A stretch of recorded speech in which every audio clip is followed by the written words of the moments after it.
isn't your typical motorsports podcast. You're listening to Crush This, a monster truck podcast presented by High Octane Coffee and J Concepts. A show where we take you inside the minds of your favorite drivers, past and present, of the monster truck industry. And now, your hosts, Brad Shaw and Dan Chichagash. Buckle in. The show starts now. And welcome to a brand new episode of Crush This Live. I am Brad Shaw, also known as the Monster Truck Conductor, and with me, what are you doing, Dan? I'm trying to share this thing so I can get Lonnie and Jason to say okay about. I don't know how to work this thing. I'm trying to go and I'm trying to oh, hi folks. Trying to go ahead and tag them or mention them. So I got shared. But I'm trying to comment. I can't find the one that I shared because there's Cheech, Brad, Cheech, Brad, Cheech, Cheech, Brad, Cheech. And I'm trying to find just a regular one so I can just put their names on it so I can continue on. So I am doing good. We just, like I said, last Tuesday we came back from the 4-wheel drive jamboree. Me and Kurt are heading to Kingston, Tennessee. Right? No, Kingsport? I think it was Kingsport. Yeah, it was Kingsport, Tennessee. Close to Bristol. Yes, close to Bristol, Tennessee. And we're going to be doing some car crashes there and get ready for that and go ahead. And there's 50 million things going on my computer right now. Ever since I got this microphone and camera, I can see Jason at the bottom. I can see Jason at the bottom just laughing already. I'm eating Tortitos pizza rolls. Shout out Nathan Smith. I got a good old Pepsi. I'm always eating something, so I'm always hungry. I don't know, it's a bad thing. Hey, you and me have that problem, my friend. We love food. Look at us, we love food. Can it be more obvious? Our next guest likes food too. Yeah. But anyway, I know him through my Sugar King program, but he actually has a long history in the monster truck world, which is pretty cool. His brother, we had him on the auto side of it, a few months ago. But this one I always call, they're both storytellers, but it's pretty cool. And they've been racing monster trucks for a while. Now they're doing modified. They do modified Mustangs, Ford Mustangs. They're sponsored by Ford Performance, and also, like I said, they run in the Sugar King program. So this gentleman is Jason Childress. How's it going? What's on, man? What's happening, guys? Not much. Just trying to struggle in life. I hear struggle right now in life. Oh, yeah. Oh, man. Well, thank you, by the way, for being on short notice, flipping the two around for this one. It's pretty cool to have another Gravedigger driver on, technically, right? So the other one is an Anderson, but he never drove a digger yet. So, but anyway, he probably has. You just don't know it. Yeah, right. Right. He's probably got behind the wheel. We just don't know it yet. So you never know. It might happen. You're right. So, anyway, let's start off with our little timeline segment. If anyone has any questions for Jason, please go ahead and ask away. We'll read it to him, and we have our own important questions too. How did you get into it? How were you always a fan of monster trucks, or because we've been finding out with a lot of people is you're either a fan or you accidentally got into it and then you're like, okay, I'll stay with it. So how did the ball roll for you in the monster truck world? Me and my brother were both actually big fans of monster trucks. We thought it was cool, and we went to the first monster truck show ever in Columbia, Missouri. And the only Ford truck there was Rob Fuchs with First Blood. And he won the whole night, but he broke at the end of the night. He busted something on his truck. We went down, it was just, at the time, after the race, I mean, it was a free-for-all. You just went down into the racetrack and talked to whoever was down there. And if the driver was there, you could stand and talk to him. They didn't have security. They didn't have nothing. So we got down there and started talking to him. He found out we were local guys, that we were Ford guys, And he said, hey, man, if you could help me get some pieces, and I need some metal, I need this, I need that, and come back up, man, I'll get you in tomorrow night for the show for free. And we're like, free show? Cool. We'll do that. So we went and grabbed some metal that we had, came up the next morning, helped him work on his truck, and that wound up becoming a relationship more with my brother and Rob than me. And my brother could go to more shows because he was older. He was out of school by then. So he was able to go to more shows than what I could go to. So those two started working together and doing different events together. And Rob actually asked Lonnie to drive because his wife was about to have a baby. That led into Lonnie driving up on the East Coast in New York at the New York Mini Series, I think is what they called it back then. And basically Lonnie came back and said, hey, if Rob doesn't call me back to work for him and drive for him, we need to go buy a monster truck. And I know where one's at. And I was like, I'm game. I mean, I'm shopping at the grocery store right now. I'll pretty much do anything. So we went down, talked to a guy, traded a Mustang for a monster truck. It wound up being the Missouri Wild thing. We took a truck that would never, ever make it past first round. I mean, you were lucky to get it qualified and not break it qualifying it to get to the first round. But we started working through it, and they had silly things like back in the day, they put foam in the fuel cells to stop the fuel from sloshing around. Well, when they went from running gasoline to methanol, the methanol would eat the foam and put it all through the fuel lines. And it took us probably 2 or 3 months to get that fuel system where it would work right. And that was majority of the time that the truck wouldn't run right. It was because of that. And I very distinctly remember one of our first big shows we went to was down in Houston. And Bigfoot was there. Rob was there with his truck. Carolina Crusher. All these trucks were there. And we show up. It was an SRO show at that time. We show up and we finally got the fuel system working correctly, but we didn't know it.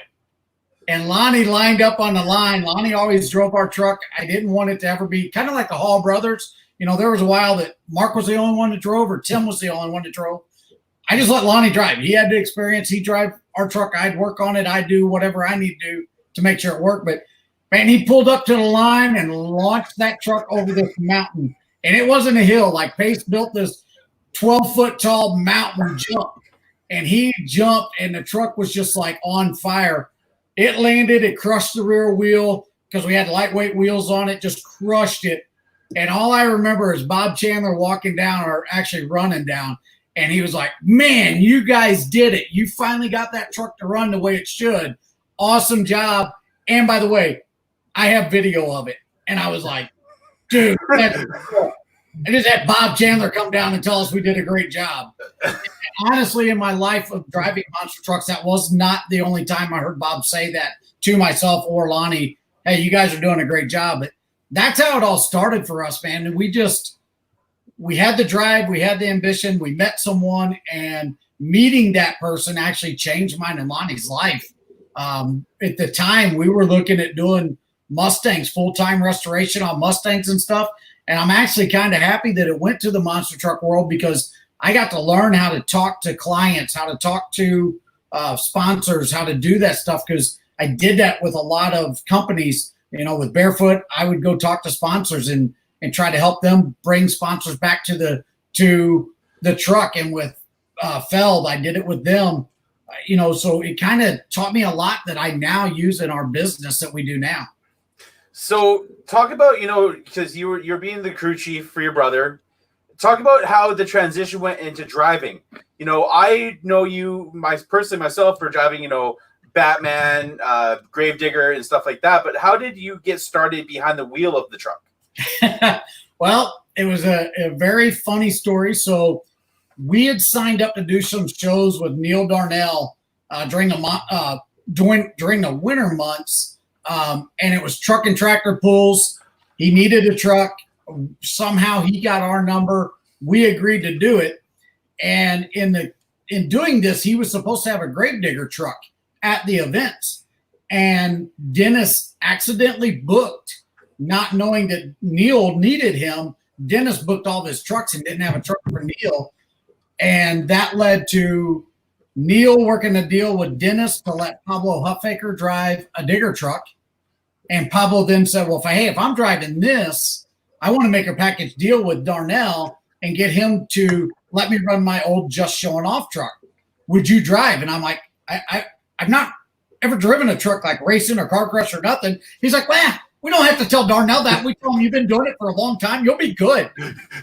It literally, I'll explain how this went. I drove the truck from the trailer that I just watched Pablo get electrocuted on trying to set the mag, and he grabbed the mag in a way that electrocuted him. But he was standing right in front of the blower.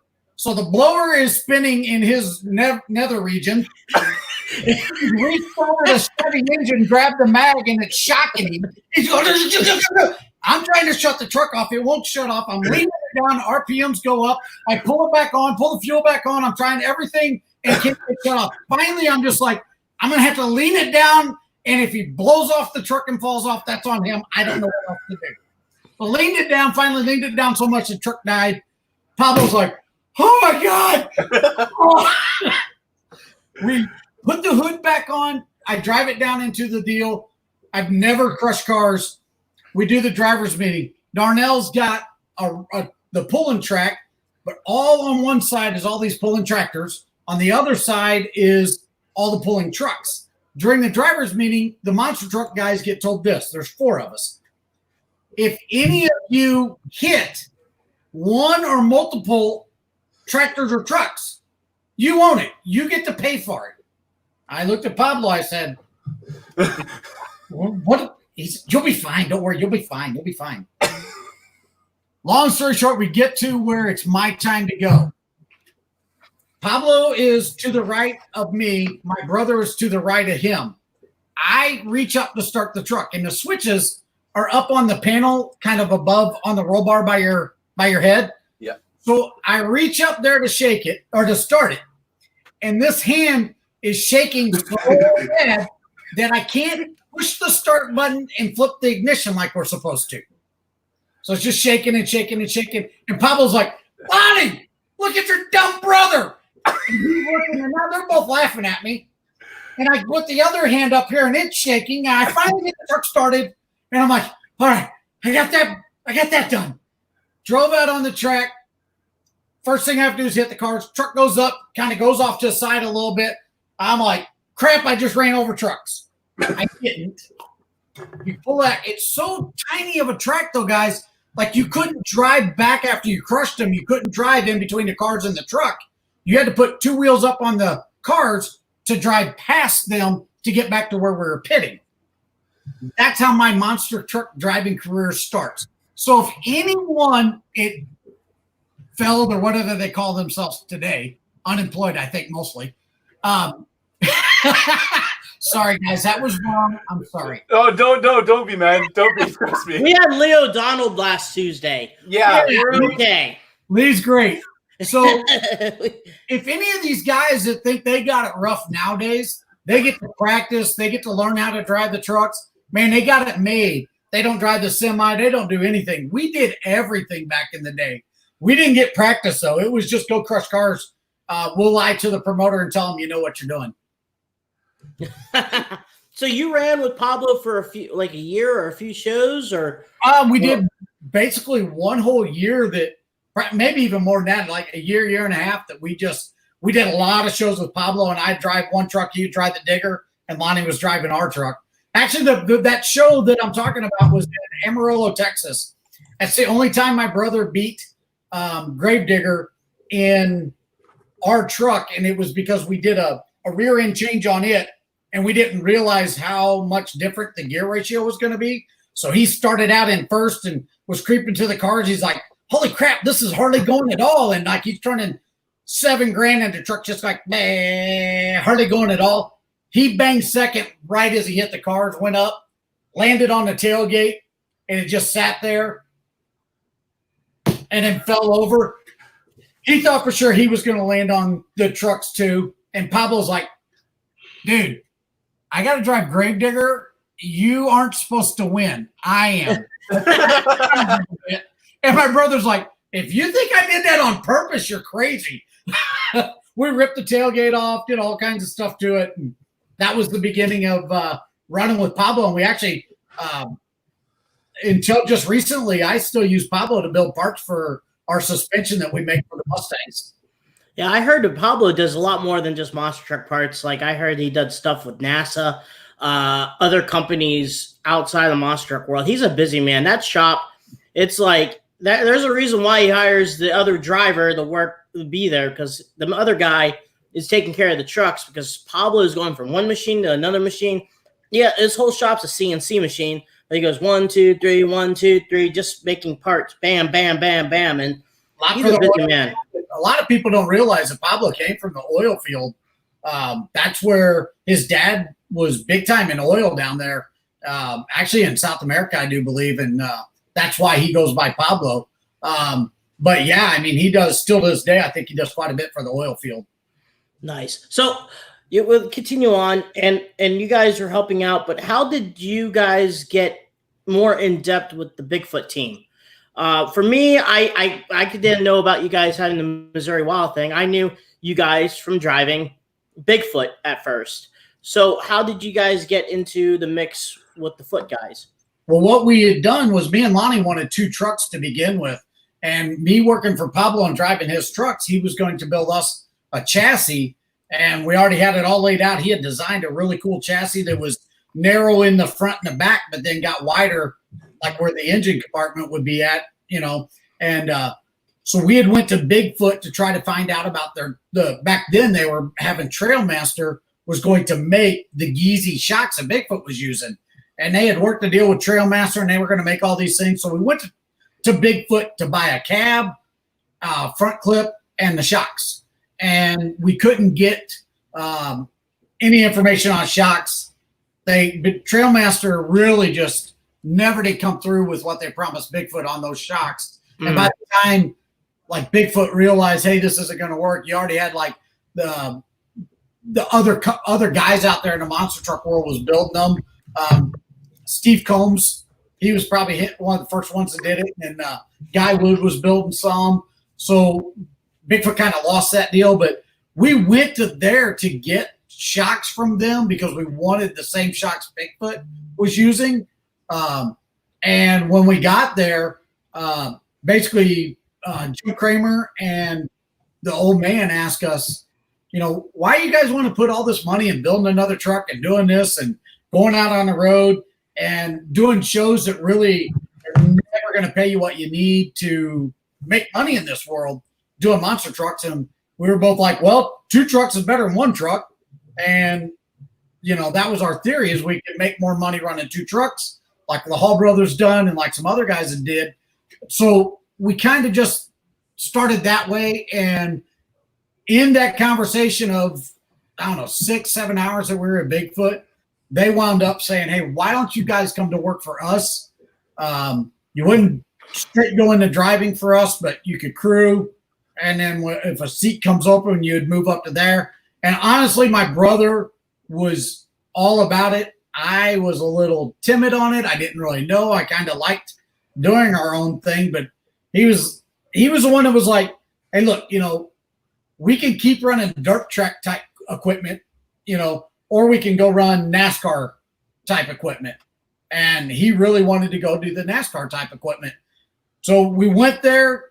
It was a great learning experience for me. But I could already see there were so many people in front of me ever getting back into a seat that I just didn't think that was going to be the best place for me to stay. I had some issues with people there. It's like any other big company, you have issues with, people saying things or doing things that, shady on my side that I thought was shady. And when I voiced my opinion, it's, they've been doing that for years. Don't worry about it. And I didn't like it. So I kind of went my own way, which led me down to driving for Scott Stevens with King Crunch. That led me to Barefoot. Yeah, I was about to say the Barefoot deal. You went to the quote unquote dark side on the Bigfoot side. But honestly, that's all Fred. That wasn't Bigfoot didn't care. Bigfoot wasn't the one going, "Oh my God, stay away from Fred, stay away from Barefoot. That's a horrible group of people over there." Like most of the drivers were friends with Fred's drivers. The only one that didn't like anything was Fred. Fred was like, it was so bad with when I was with Bigfoot that we got caught in a snowstorm coming back from Toronto. No hotels. They shut down the highway, and it was me, Ken Deppy, in the Barefoot rig, and my brother Eric Meager. I don't remember if it was Eric Tack or who the other guy was with my brother, but they had the Bigfoot guys had a semi that had 2 beds in it, so one guy was going to have to sleep on a chair or do something, and I was just like, "Lonnie, you can sleep in here with us. We got multiple beds." I didn't realize that was going to get me in as much trouble as it did when I got back, and I was like, "Yeah, we got stuck in a snowstorm. Lonnie slept in the truck, and Fred lost it." No Bigfoot guys are allowed in my truck. And I'm like, it was my brother. I don't care. And Fred and my brother were friends, but you weren't allowed in a truck if you was a Bigfoot guy. See, and that just shows like the rivalry those guys had, especially in the 90s in the Penda series. We had, we had Dan Patrick on, we had Gene Patterson on, and we also had Marty Garza on last week, I believe. And, we talked about a lot of that, the kind of rivalries and the camaraderie and stuff like that. So going from Bigfoot to Scott Stevens, how did that, I didn't know that you drove for Scott Stevens. How did that come about? I think Pablo or someone called me up and said, "Scott needs a driver. Are you available?" And I said, "Yeah, man, I'd love to drive Scott's truck." That King Crunch was always a truck that I liked, even though it was a Chevy. I thought Scott was a nice guy and cool. And even when he ran, like, to me, Scott was one of the first guys that really seemed to bring big corporate sponsorship to the racing. And I kind of looked up to him for that, because that was a cool thing to, bringing in the Auto Value was a cool thing to do. And when they asked, could I do this? I was like, heck yeah, man, I'll do this. And it was cool. I got to drive King Crunch. I mean, not very many people can say that. So then you went to, after you ran for King Crunch, how did the talks of you with Fred? Literally, I was doing a show with King Crunch, and Fred came to me and said, "Hey, I got a guy that is leaving the team, and I'm looking for someone, and you look like you could fill the spot." And I was like, "Okay, well, what's it pay?" Is it a weekly paycheck? Because with Scott, I only got paid if I was doing a show. So it kind of got to a point where, okay, I need to make a full-time paycheck. And if I could have made a full-time paycheck with Scott, I would have stayed there all day long, because that truck was fast. I could do a lot of stuff with that truck, and I just enjoyed driving it. But I couldn't get a steady full-time paycheck because he wasn't running full-time at that point. So when Fred offered me a full-time gig, I get a paycheck every single week. I was like, all right. So I went and talked to Scott, and I said, "Look, if you can give me a full-time paycheck, I'll stay here." And he said, "Man, I hate to see you go, but I can't. I don't have full-time money coming in to do this." So, I was doing car crushes with it and displays and stuff like that for Auto Value, but it just wasn't a full-time gig. So I basically went up. I was moving back to Missouri, where I grew up at. I was going to be by Lonnie again, and it was just all the things just kind of fell in place for me to go do the Barefoot thing. And that truck, again, another iconic truck. How do you tell Fred, I don't want to drive your truck? I mean, that it had a Hemi, it had the Lenco transmission air shift. Everything about that truck was so cool and so out of what anyone else had at the time. A funny story, though, the weekend Fred saw me, I had the promoter of the show come to me and say, "Hey, the show's kind of dying. Do a donut." I said, "There's not enough room to do a donut. You have a dirt pad in the middle of the floor and concrete on side of it and concrete on the other side. There's not enough room to do a donut." And he's like, "Just try it, man. Try it." So I went out there and tried it, and sure as all get out, I smacked the bleachers. Didn't really know that I smacked the bleachers, so I went out, oh, what the heck? I'll go to the other side. It looked like there might be a little bit more room over there. Tried it over there, smacked the bleachers. First thing Fred said to me after he hired me, you're not allowed to do donuts in my trucks. I didn't listen. I did donuts when I knew there was plenty of room to do them. But that's how I wound up with Fred. And it was really cool because I got to go out and do some practice runs in his backyard because he had like a Pinda-style starting first set of cars set up out there. The hardest thing about driving that truck was it was a Hemi. I'm used to turning a motor $7,000, and you can feel that in your butt when you're in the truck. To go from turning a motor $7,000 to $11,000 before you shift was really, really, really hard to get used to because that's a lot more RPM range that you're in. And I would short shift that truck constantly and Fred come up. You're shifting like $4,000 too early. Let's run it up. I mean, it took me probably a month and a half to get to the point where I would run the motor all the way up to where it needed to be before I shifted. That's crazy. Must have been fun driving that truck, though. That truck was the fastest and the best handling truck that I'm going to say this that I ever drove.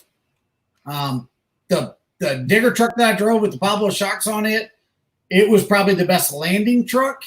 But Fred's truck, power, landing, the whole package, that truck was just a beast all the time. Because, in the 90s, he was known for that big, Hemi horsepower. And one thing that I've always wanted to know about the Schaefer trucks, like with running the Lenco, I know there was a few people running the Lenco, but how was that running that? Was he still running like the whole clutch back then, or did he get away from that?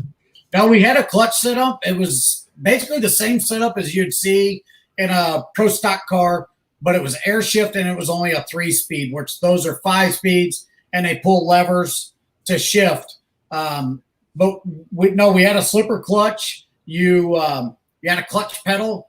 So when you're just putzing the truck around the pits or loading, unloading, it was actually weird because you'd push the clutch pedal in, it would engage the clutch, and that's how you would drive is with the clutch pedal pushed in.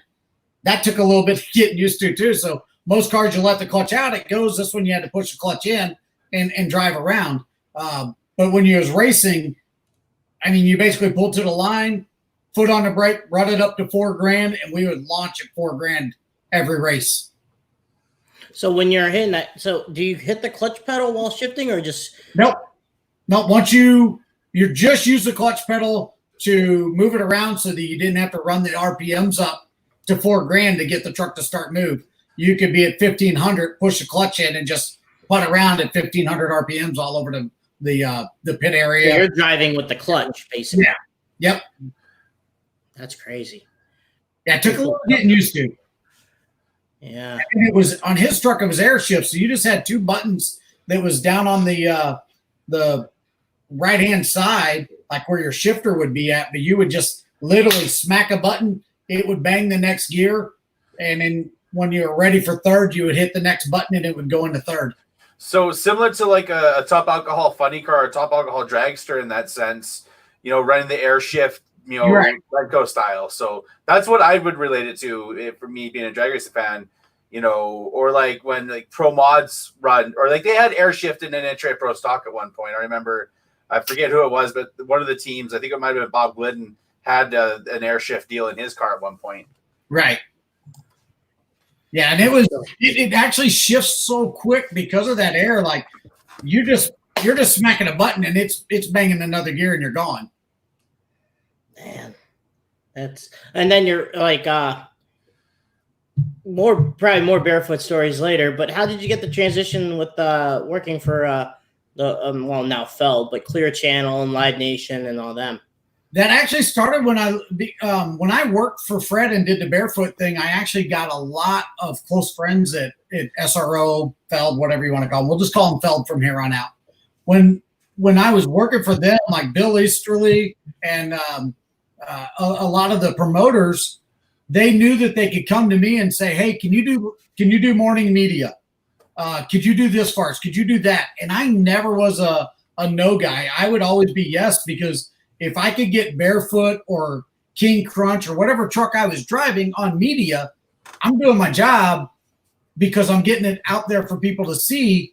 So anytime I was asked to do anything morning media wise, hey, can you put the truck out here in front of the building for us? As long as I didn't have something broke on the truck that I was trying to fix, I would do it.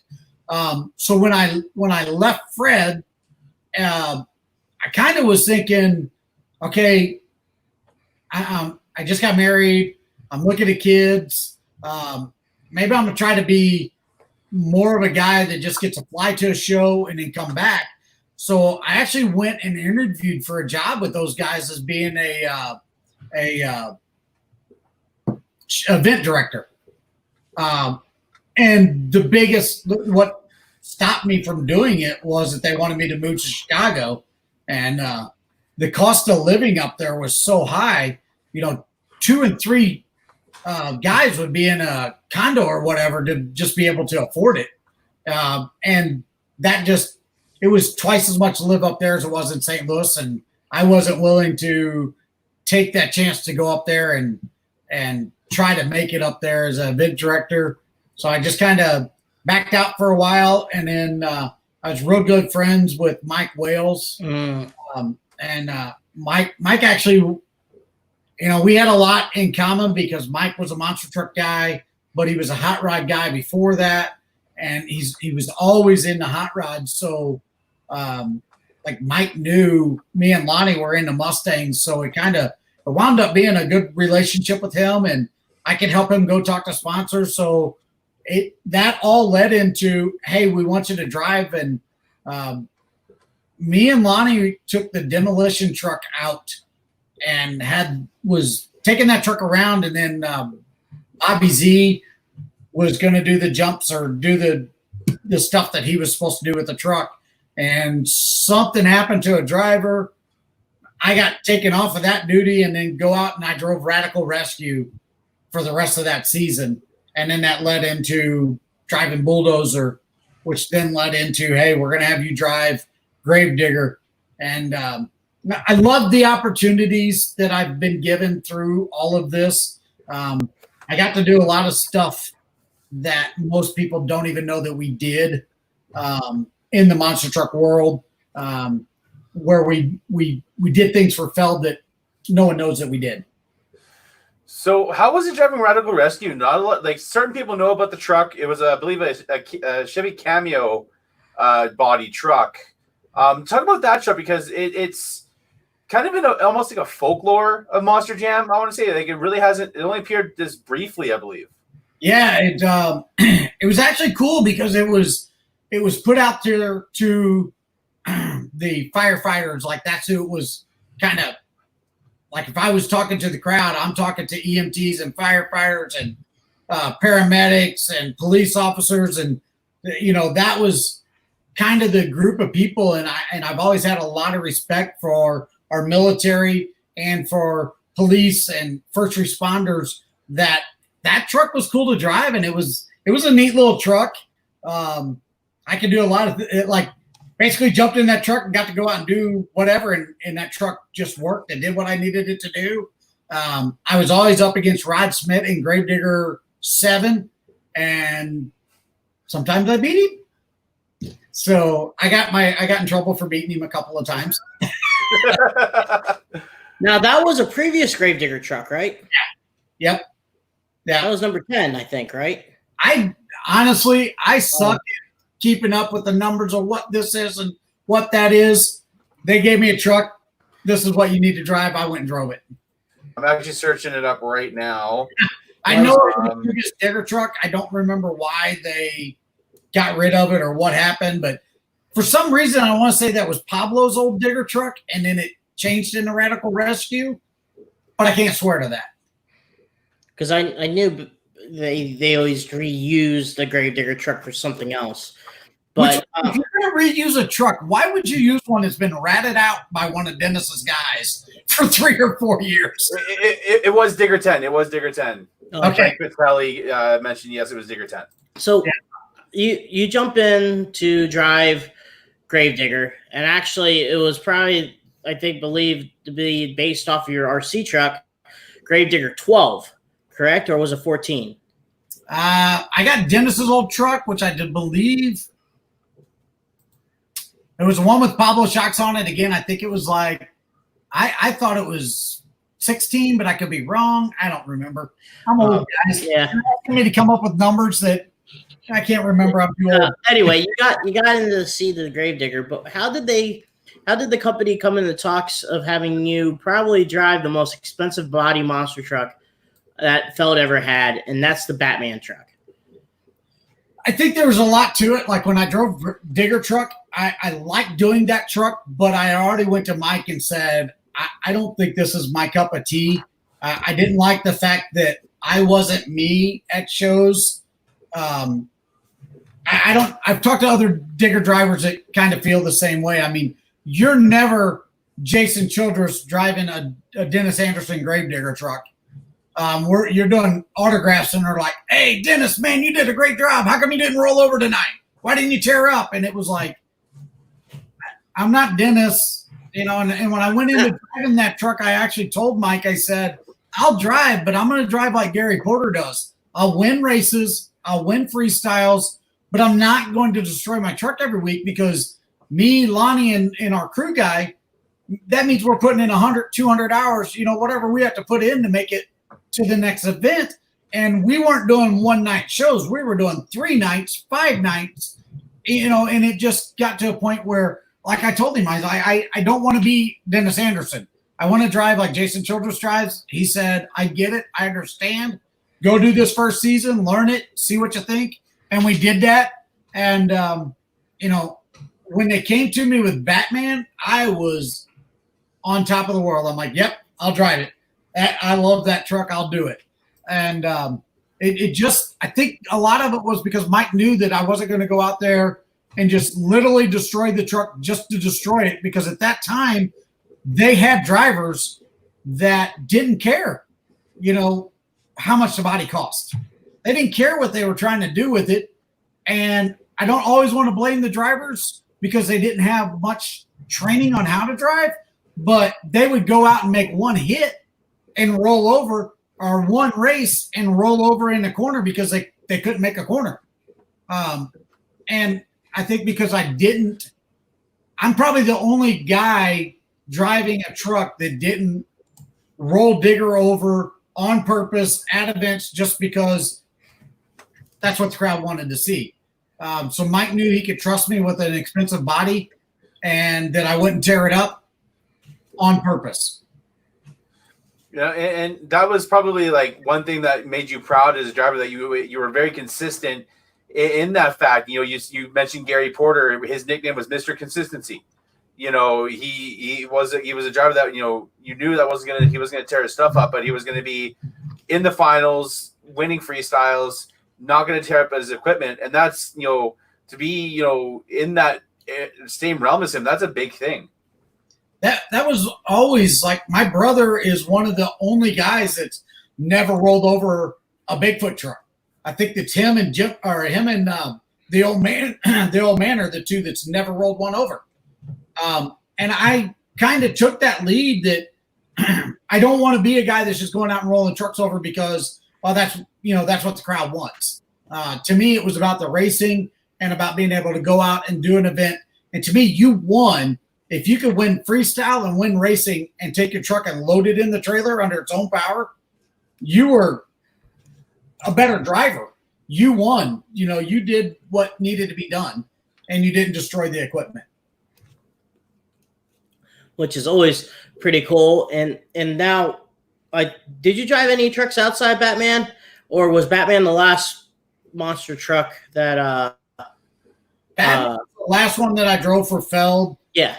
That was basically at that point, mine and Lonnie's shop was really taking off, and it just, you know, I went out and did the world finals, and I didn't win the world finals, but, you know, when I got done with my freestyle run, because first hit with the Batman truck broke the the tie rod, and I kept going, and I fulfilled the clock.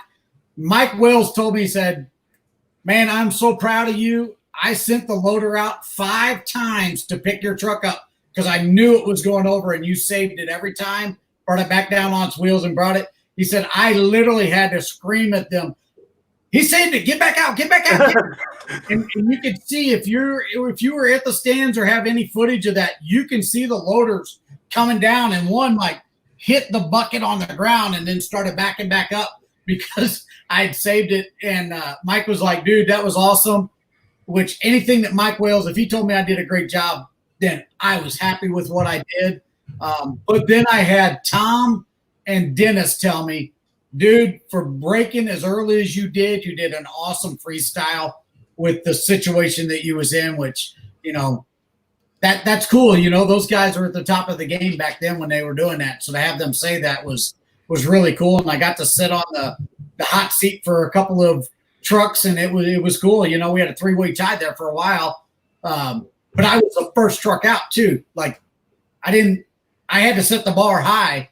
And afterwards I asked Bill Easterly, I'm like, dude, you came to me and asked me where you thought I should start on freestyle. And I told you like mid, I thought I was a good mid truck, at least with the Batman truck. And I said, but you put me out first. And he said, why? I said, why? Why would you do that? And he said, because I knew you would set the bar high enough for all these other guys that we wouldn't have, you know, bad runs and then gradually build up to the really good ones. That year they started, you know, pretty high, let it drop down, bring it back up, let it drop down, bring it back up. And when he told me that, I felt good about myself and the way that I drive, that he trusted me enough to set the bar high right off the bat with that truck. So shifting gears a little bit, let's talk about you and your brother's shop, Gateway Classic Mustang. I believe that's the name of it. I've been doing a little bit of research. Talk about that. Talk about how you got into, you know, doing stuff with Mustangs and with Ford Performance, because I'm a Mustang guy. I love Ford Mustangs. I'm a Ford man at heart. You know, when John Force in the late 90s switched to a Ford, I was the happiest kid ever, you know. Yeah, that was awesome. Oh, yeah. So talk about that. Talk about how you kind of got into that realm. Well, we actually, what's really cool is, like I said earlier, we traded a Mustang that we restored for a monster truck. And at the beginning, we kept telling our dad that we thought that restoring Mustangs and having a Mustang shop would be a great thing to do. And my dad's kind of old school, and he's like, nah, man, you go get a job, work 8 to 5, put in 40 hours a week, get your paycheck, nothing over the top. And me and Lonnie just didn't think that way. So we started doing the Mustangs, then got into monster trucks. And then when both of us were married and had kids and it was time to kind of back it down from traveling and stuff, we started doing Mustangs again. I actually went out and bought a 69 428 Cobra Jet car that we needed to restore. And he had bought a 70 351 Cleveland Mach 1 that we needed to restore. And we kind of started working on those. And as doing those just at our house, we had Ken Deppy came to us and he had a Mustang and he's like, hey, could you do this, this, and this? So we did that. And it just kind of snowballed. And just like the monster trucks, it started a life of its own where we didn't really have control over what was happening. It just started getting bigger and bigger and bigger and bigger. And that led to us opening up a shop. And at first we did everything, Ford, Chevy, hot rod, whatever, we'd work on it. And then we realized that we really needed to funnel it down and get to a point where we're working on something that we were passionate about and just doing that and being an expert at what we do with that. And that led into the Mustangs. When we got ours done, we were taking first. I would either take first place or Lonnie would take first and I'd get second or vice versa. And we'd go back and forth on who won what at the local car shows, which really helped get our business up and going because people were like, man, those are awesome cars. Can you build this? Can you do that? Can you help me with this? And our big break came from BF Goodrich. They were at a show in St. Louis, and we took like 7 of our cars that we built, and they all had radial TAs. And Tim, one of the guys that worked for BF Goodrich at the time, walked by, And he's like, man, whose cards are these? And we're like, well, they're all cards that we had built. And he's like, I see they all have radial TAs. And we went, yeah, if you're doing a vintage Mustang, Dodge, Chevy, whatever, if it's a vintage car, man, radial TAs are what need to be on it. And that actually led to us being a brand ambassador for BF Goodrich, which we still are today. We are the longest relationship that someone's had with BF Goodrich on the brand ambassador side. We have the longest relationship with them ever. So it's been somewhere around 16, 17 years that we've been with them. In doing that, it wound up leading us to do, now we go out and do a bunch of car shows every year. We have a truck trailer that we take to it, big awning, whole gig, but that led to us starting to work with Ford Performance. We were the first company to put one of the new Coyote engines in a vintage Mustang. We actually have a whole kit for doing that. We started a line of suspension company because of that. We built a car for some pretty big name people that we like. I always was told, if you want something bad enough, you chase it hard enough, you'll get it. And a TV producer came to us and said, if you can get me a star, I'll do a TV show on you guys building the car. And we already had a design of what we wanted to do. And so I had a goal of getting a star. And at the time, Sammy Hagar had just sold one of his Mustangs. And I was like, man, I wonder if we could get Sammy involved in this. That would be really cool. I wanted to meet him. My brother wanted to meet him. We both were big Sammy Hagar fans. So I'm like, what the heck? I'm going to try this. I'm going to tell you guys right now, any of you listening, if you set your mind to it, you can do it.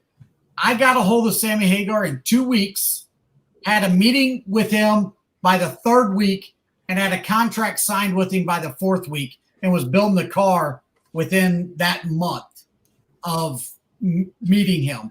And I literally tried everything to get a hold of him. I emailed their Facebook page. I emailed their websites. I did everything to try to get all of them that way. And I literally said, I'm going to try one more thing.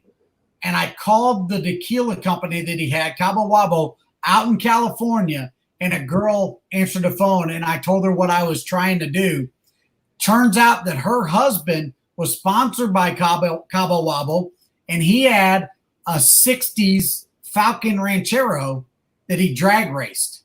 So we automatically had this connection with each other because she was a Ford girl. I was a Ford guy. I wanted to do a Mustang. She said, hold on, man. I'm going to put you right in touch with the president of Cabo Wabo.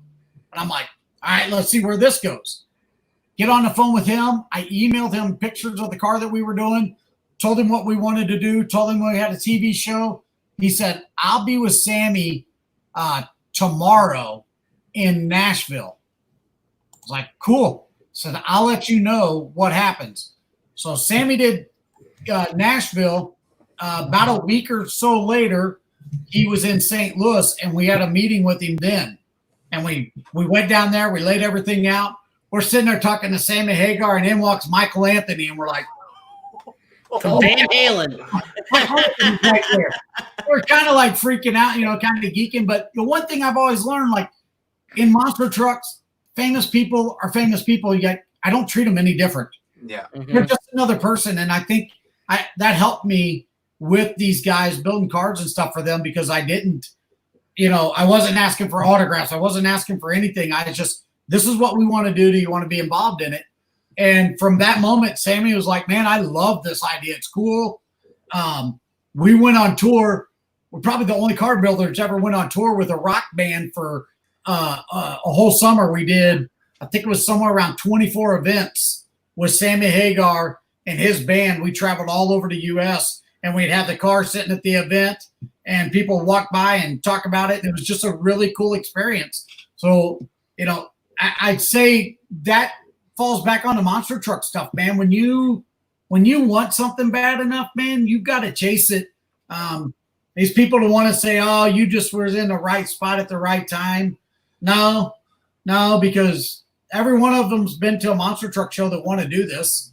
You know, the difference is I had enough ambitious to go after it and go and go and go. And if I get told no one place, it didn't hurt my feelings.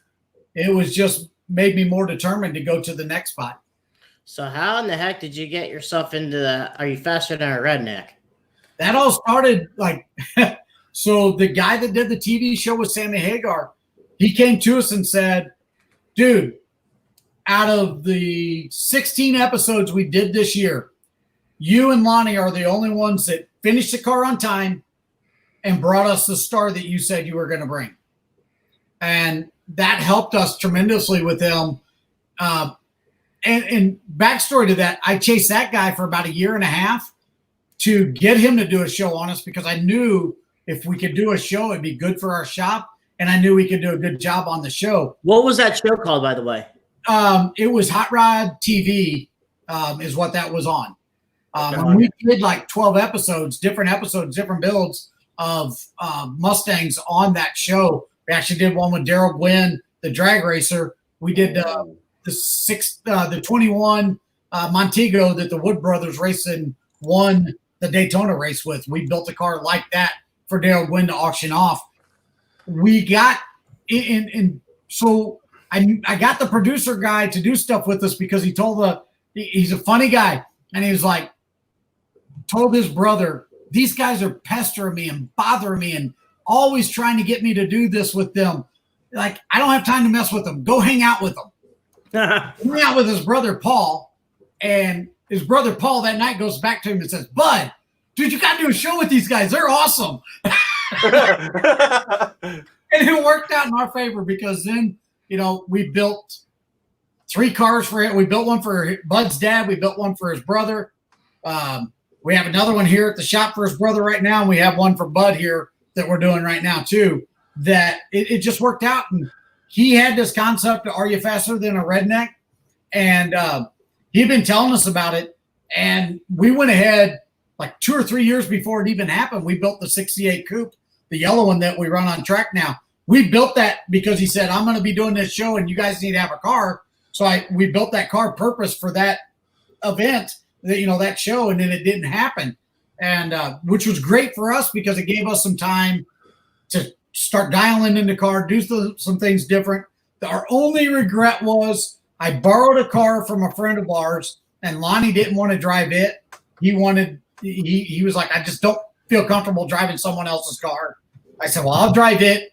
You drive the 68. If I was to do anything else over on that, I'd have forced Lonnie to drive that and me to drive the 68 because I had way more seat time in that 68. And I think it would have made that car look better than what it actually did on the show. It's funny. Before we came on air, I mentioned that, here in Canada, we have a channel called Fox Sports Racing, which is basically, what Speed Channel was.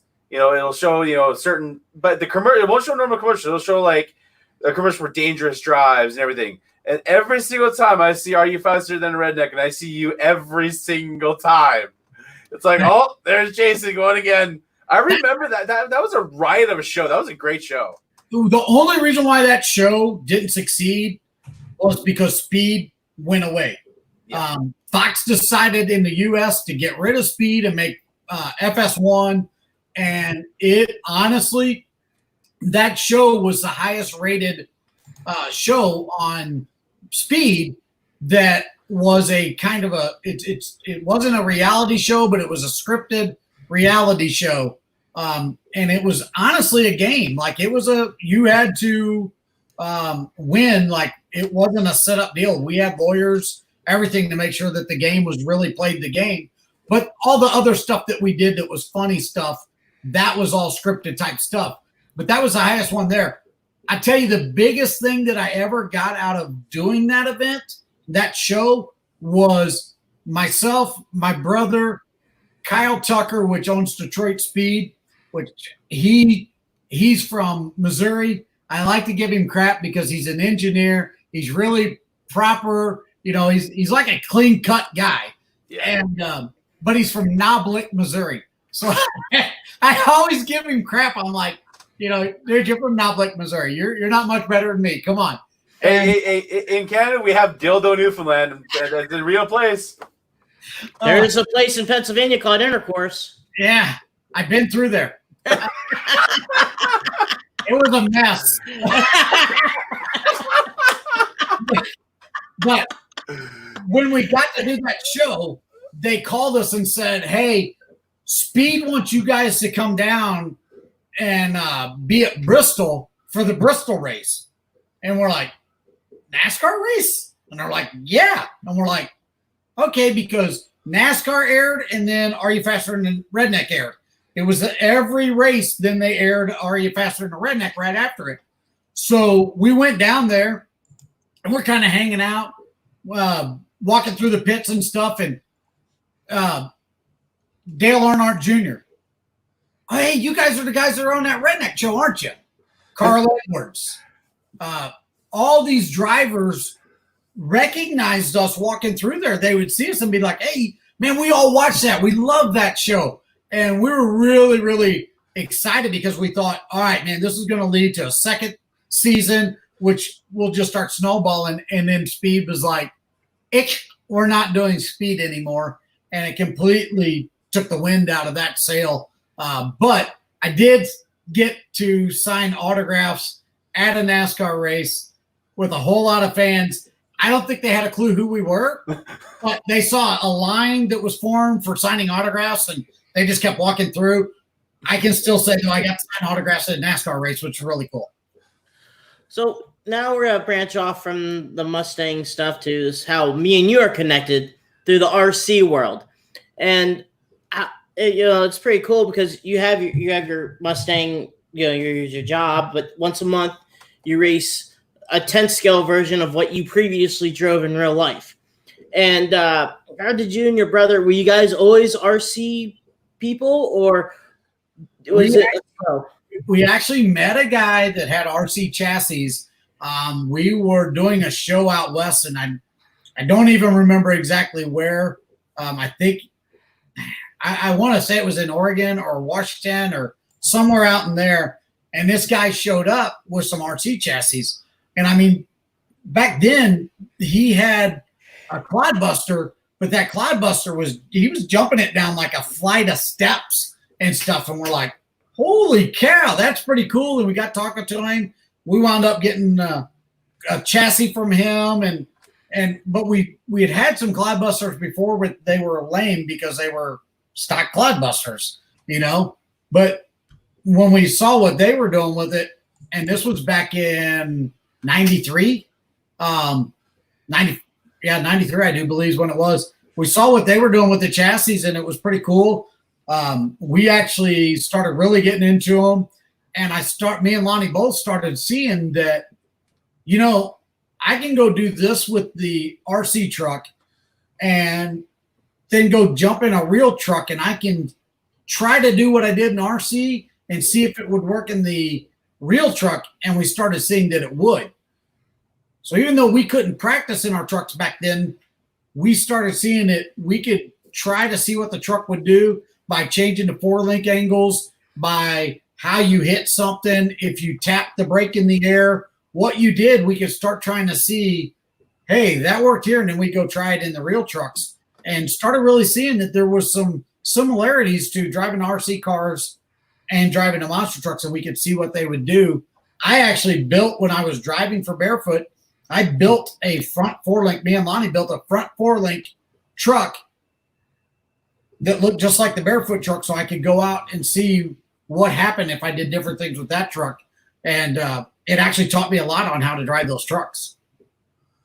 And that just led into, like, we didn't do it for a long time. Like, we used to have races in my basement. We had timing, we had lights, we had everything. And myself and Lonnie and Bobby Chandler, we'd all get together in my basement. We had Rich from out in New Jersey.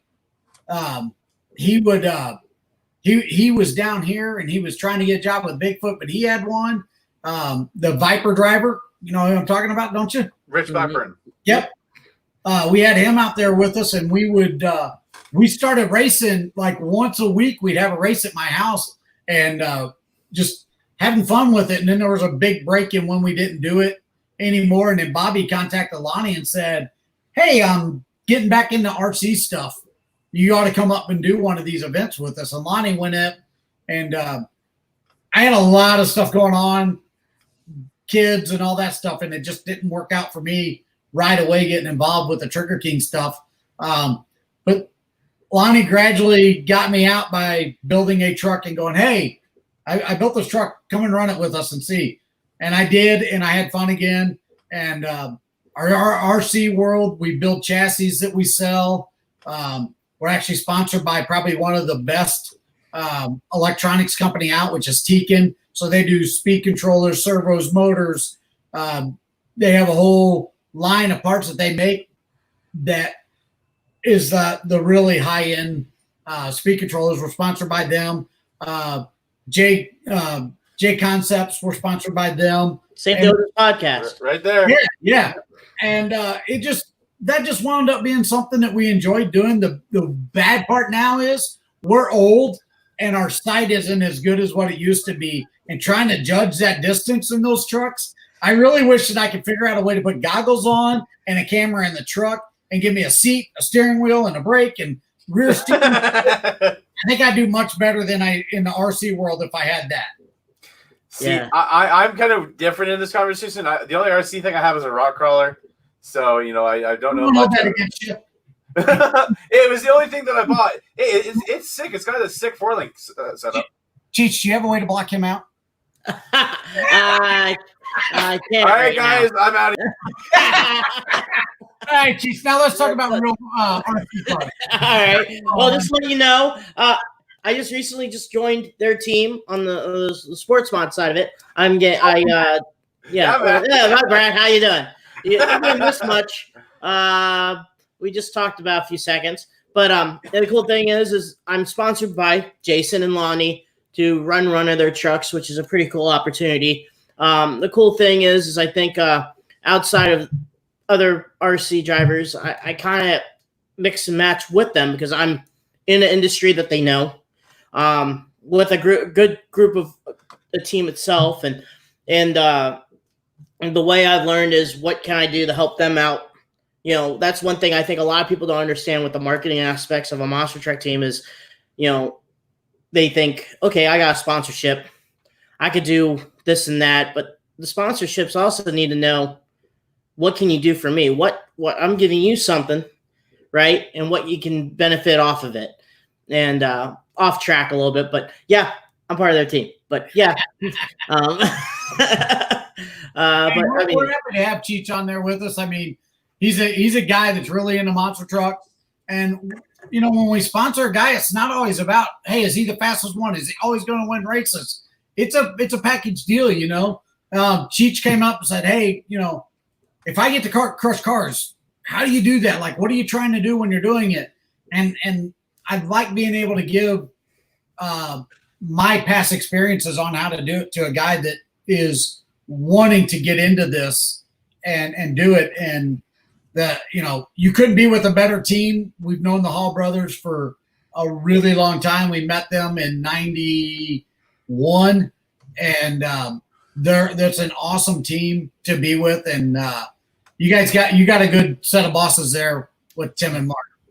Oh yeah, it's a good team, like you said. They're some of the best times are sometimes at the shop. Some of the funny, sarcastic comments that we always hear, and just the. I feel like I'm in a race team. You know what I mean? And a lot of times when I'm with another team or with past and present, it's just like that. It was always second.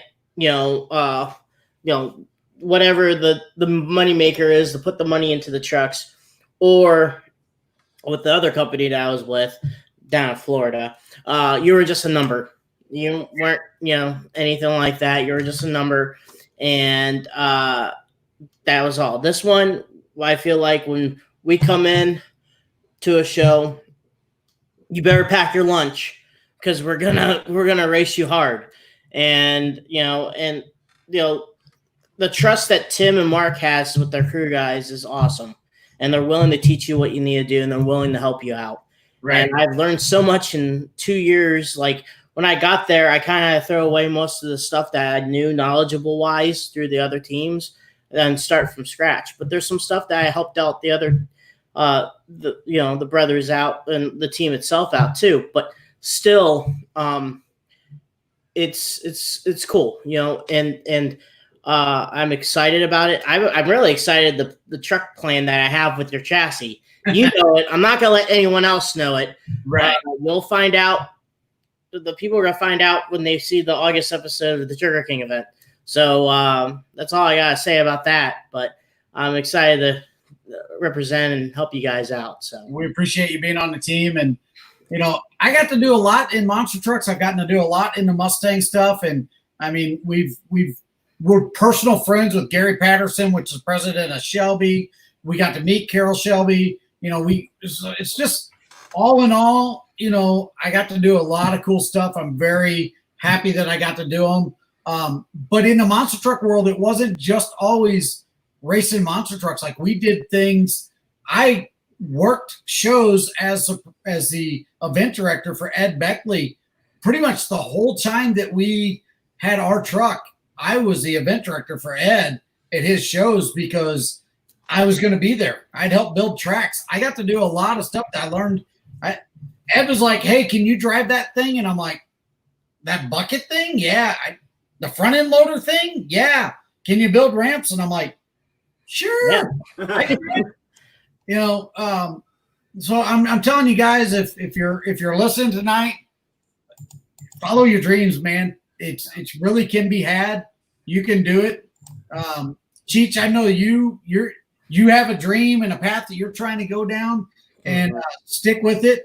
I think you'd be great at it. You have the heart, and that's more than a lot of people can say. And I hate to say this, I love what Feld does to a certain extent, but they lost a lot when they got rid of people that had heart and are driving the trucks. And I fear that day that you don't have any of the guys that are over 25 years old driving. Yeah. But we got a few questions for you, and I'm going to start off with a bang here. And it's Ed Holman. Why haven't you built a modern truck yet? Modern truck what? I think built a lot of modern trucks. I think he's saying, why haven't you built a modern monster truck yet? I have no desire to get back in a monster truck and do what these idiots are doing in them. You don't want to be tippy toe on your front wheels back and forth? I asked Pablo about that. I said, dude, his last year of driving, I'm like, man, have you started doing the endos and stuff? And he's like, I can't change my brain to be wired what it was. If we were up on the nose of the truck, it was hard on the throttle to get the truck settled down. I talked to a lot of these guys. I talked to Ryan and Adam, and I'll give my hats off. Feld has some of the best drivers right now because they get to practice and stuff. But I have zero desire to get back in a monster truck and do it. I'm 50 years old, and I now get my adrenaline rush from getting in a 68 Mustang and going down. Like we went to Charlotte and ran the Roval, and I was doing 160 miles an hour down the back stretch for 20 minutes. We're doing this road course stuff. That's truly where I found I'm happy doing this, because it's more than 90 seconds. It's 20 minutes, and you're trying to be consistent and hit your marks every single time, which is cool. So besides, the shunning of me having a rock crawler, even though it is a kick-ass one, I want to ask this, as a Mustang guy, what are some of your favorite body styles? Like mine's probably a 69 fastback. That's my 69 fastback. That is my favorite one. Oh yeah. But what besides the Mustang too, we won't talk about that atrocity. But probably, what do you think of like the Fox body Stangs? I think they're a really good platform for doing a lot of stuff too. Hey, Fox bodies are awesome cars. I had several growing up. These new cars are really cool. I am actually putting my name on the list, VIP list, to wind up getting a GT500, which is a 760 horsepower Mustang that's pretty much killing Porsche's and Ferraris and stuff. This is by far a supercar that's a Mustang body, though. It's an amazing car. Sorry, Brad. I was about to ask about the road cars, the Mustangs itself, because they are evolutionizing in just not in power, but handling and suspension. I have noticed in the last maybe 10 years that especially people overseas, they kind of made a joke about Mustangs, about how they were not a very good handling car or a very suspension-wise. But lately and recently, I've been noticing and reading up on them that Roush and a couple others, including yourself, have been stepping up the game for not just having horsepower with the Mustangs, but the handling and the suspension on those cars are starting to become very, very, very, very good. And now those Mustangs are becoming a very dangerous rounded machine, and just not in the drag strip, but now in road course racing too. Do you see that the suspension and stuff like that on those cars was the key to making them the way they are now? Even with the vintage Mustangs, like they didn't handle extremely well. That's why we built our suspension kit that changes them to a strut and puts a 3-link in the back. The problem with most of the Mustangs, they didn't have enough weight in the back, so that it was very light in the back end. The front geometry never was exactly what it needed to be because they were wanting to build 1 million of them a year and sell. But there's been a lot of companies step up what they're doing, and what Ford realized is, we are the only company that stayed true to a pony car and a muscle car from 1960 till today. And Corvettes aren't considered a muscle car. They're more of the exotic, car. So pony cars would be the Camaros and the Mustangs and stuff like that. Those cars were always the pony cars. I think Ford realized that they had a great opportunity with this latest body style and it going overseas. Mustang was never sold overseas. No. You had to export one in, and then they had to modify it before it could be in most of the countries. So this latest body style is actually the first one that Ford produced that could be shipped all over the country, sold by Ford all over the world. And in doing that, they had to step their game up on these newer Mustangs to make them compete with a Porsche, and those types of cars where people wanted to spend the money they had to spend to buy the Mustang overseas. But still to this day, like I say, in that GT 500 car or GT 350 car, those are awesome cars, and they're still $20,000 to $30,000 less minimum than what most of the supercars to match them would be. Like a Vet is still $20,000 more than what the GT 500 is to get the same comparable car. So I give my hats off to Ford that they have a president now, a CEO, and all those guys realize that Mustang is Ford, just like F-100 trucks are, or F-150 trucks. Those are the stable for Ford, and Ford's decided we're going to put our eggs in those baskets because they paid off every time. So we're going to do trucks and we're going to do Mustangs, and we're going to make them the best we possibly can. Well, speaking of that, they just announced and released the Bronco, and I think that, dude, I am impressed with what they've done. Even the Bronco Sport even looks good itself, as a crossover. But that 2-door Bronco, oh my God, yes! And look at the price point on it. I mean, almost anyone could buy one if they wanted it, and it is a cool thing. And I guarantee you, there's companies out there already that's worked on suspension upgrades, lift part, this part, that part, and it's going to be another one of those home runs for Ford. Oh, okay. I didn't know if I thought Brad had more questions. No, that was I wanted to ask about the Bronco. Yeah, right. So we actually have one question from I'm going to screw up her name here, but she wants to know, knowing you love road courses, have you heard or thought of doing the Sandhills Open Road Challenge? Rowdy would be amazed there. Actually, she is this is awesome. We sponsor her.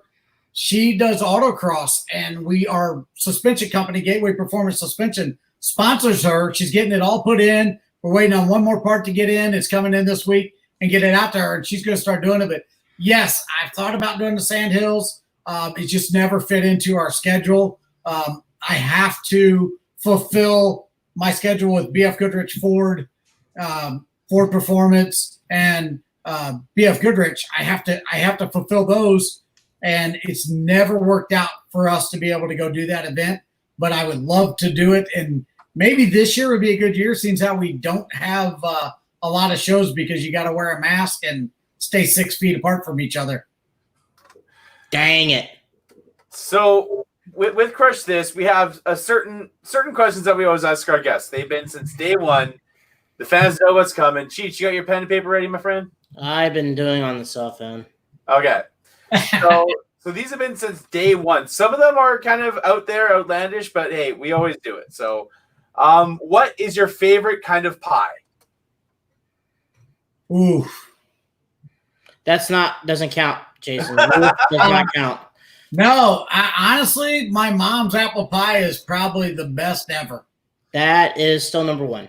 Apple pie is number one. Mm-hmm. I do like the chocolate pie too. It's really good, but the apple pie, and my mom actually made a pear pie that was real similar to an apple pie, which I like that too. I like pie except for nasty ones like coconut pie. Yeah, I would do that. And shout out to Brandon Culpepper for that question. Like I said, it's been since day one. Cheech, are you ready for the second question? I'll let you ask this one, my friend. Oh, man. Okay. Are you for or against eggnog? Oh, totally against. Yes! We're Suck still in on the that, lead. Norman Brothers, suck on it! We're still in the lead by 2. Why would you want to drink rotten milk? Oh, it's disgusting. Or nutmeg. Oh, it's like the growth. Not enough. You can't put enough rum in that to make it good. I'm sorry. The only way you can make it good is leave it out and just add the rum. Yeah, Mm-hmm. just a glass of rum, more whiskey. See, that's always been the top 3, though. It's for or against, or some help. We always say there's always some help. Liquid courage, we may say, and that normally has what's going on here. So let's see if there's any more. A couple of guys said you drove number 14. So that answered some questions. We have a lot of people answering the questions here. Mike White said hi, Lonnie. So I don't know why he said that, but I'll tell you why. Mike is a really good friend of ours, and he was around it worked for me and my brother at our shop, and he was around so much that my 2 daughters just started calling him Aunt Mike. My brother wasn't married, and Mike was always around, so we just started calling him Aunt Mike. So it's good, Aunt Mike. Thanks for talking to Lonnie, though. Now, one question here, and this is me, and Chris False helped out. Can you give us a story? I don't care. We've been on this for an hour and 20, but this is a story that I kind of really want to get into because, the legendary truck, Bigfoot number 4, is at your stable. And Chris False wanted to know, how's number 4 coming? And how did that all come together with Fred down in Florida with Bigfoot, the number 4 chassis? Well, shout out Fred J Concepts. It actually started several years back. We got a call from Gene Patterson, and so we were leaving SEMA, and he says, "Hey, you guys are out at SEMA, right?" And we're like, "Yeah." And he goes, "Could you pick up this cab? It's a Ford cab. Could you pick it up and haul it to Missouri back to your shop for you?" And we were like, "Sure." I mean, where are we going to meet him? Stuff like this. So, on our way back, we stopped in Arizona someplace, met this guy, unloaded it, put it in our trailer, and brought it back. That actually wound up being a cab that they were getting for Bigfoot number 4. We didn't know what was going on with it. We knew the truck was here in Missouri, and Gene did some stuff with it. But then that guy wanted to sell it. Jason at J Concepts wound up buying it because John Pyatt worked for them, and they were going to do this restore on it and get it out there. And Jason is a huge Bigfoot fan. He knows way too much stuff about Bigfoot. And that kind of started falling apart because he couldn't get the people to build it for him. Meanwhile, we had met Fred Reap and started talking to him. And again, that was more of a Lonnie thing than me. Lonnie and Fred started talking, and Fred wound up getting the truck from Jason, talked to us about redoing it. We kind of went back and forth with him a little bit, and Lonnie and Gene drove all the way to Florida, picked the truck up and brought it back. And Lonnie actually was talking to Gene's wife and said, man, I worked at Bigfoot for a lot of years, and Gene was there for several of them. And I think I talked to him more in the past 2 days than I ever talked to him in the 4 years that we worked together. Oh my. My. Gene's an awesome guy. My first experience with Gene was, and I'm probably going to get in trouble for this, but we're going to tell it anywhere. We're at Bigfoot, and Gene was shaving RC monster truck tires. He was doing the knife cut on them so that you would have a cut tire like what was on the race trucks. And he was over there doing that, but he was doing it while we were at work. And he came and got me. He said, hey, come here. I'm like, hey, how can I help you? He says, I want you to sit over there on that side of the truck. And if you see Bob or Jim or anyone come down from upstairs, bang on the bar so I know they're coming. I'll put down what I'm doing. I'll come over and act like you're doing something and tell you what to do. I was like, all right. So I sat there for 8 hours, and anytime anyone walked down the steps, I'd be like, Jim, all right, now what you need to do is this, this, and this. And that's how I got to meet Gene. Mr. Gene Patterson. But he's honestly, Gene, I have a great relationship with him today. Like he's told us multiple times how proud he is of what we've done, that we've left monster trucks and still, did something cool. And he's helping out on the Bigfoot number 4 that's sitting out here. And we were hoping to have it out at SEMA this year. I still hope that we can, but with all this pandemic stuff going on, it's kind of put a little bit of a damper on what's doing. We got the front clip and the cab on it. We had to, kind of make all that stuff fit right and fix the cage. Right now it's sitting bare. We're working on getting the hoses and just all the new stuff. Like we went through a whole list of stuff with a friend of ours named Travis that races RC cars with us. And he knows a guy that's going to do the hydraulic hoses for us. And it's just kind of cool. We got a lot of people coming down and helping. It's not a paying project for us. We're just kind of doing it because Lonnie drove Bigfoot number 4. We want to keep it out there. I really wish that Bigfoot never would have sold it because that is probably one of the iconic trucks that they just kind of thought we're done with it. Let's move on. And it actually was a really a landmark truck for them and what they did with that truck after John wrecked it. So one question that Cheech always likes to ask, and since you worked at Bigfoot, do you have any Ron Lurch Bachman stories? Cheech has been able to be around Lurch and, tells a really good story about pretzels. But do you have any memories of Lurch and the kind of guy that he was? And a lot of people say he was a gentle giant. I never got to meet the man, unfortunately, but I've heard a lot of good stories. Do you have anything that, your time at Bigfoot around Lurch? Yeah, I mean, I didn't go out on the road and do a lot with Lurch, but just in the shop. And Lurch was one of the guys that if you had a question at that Bigfoot shop, Lurch was one of the guys that would give you an honest answer, try to help you, make sure that you wasn't doing something wrong. And I hate to say it, up there were some guys that just they didn't want to help all the time, even though you guys are on the same team. There was guys worried that, oh man, if I show him this or I show him that, he's gonna know. But Ron was one of the great ones. He told me a story about rolling over and getting stuck in the truck and not knowing if they were going to get him out. And it's just because I asked him how come he didn't drive race trucks anymore. And he kind of said what happened. And, he was a big guy. They had to custom make a seat for him. And anytime I was around Ron, he was always just the nicest guy at that shop. So your brother Lonnie comes up with this question. And it says here, ask you about driving Terry Woodcock's truck. So everyone knows like Terry Woodcock is like 7 foot tall.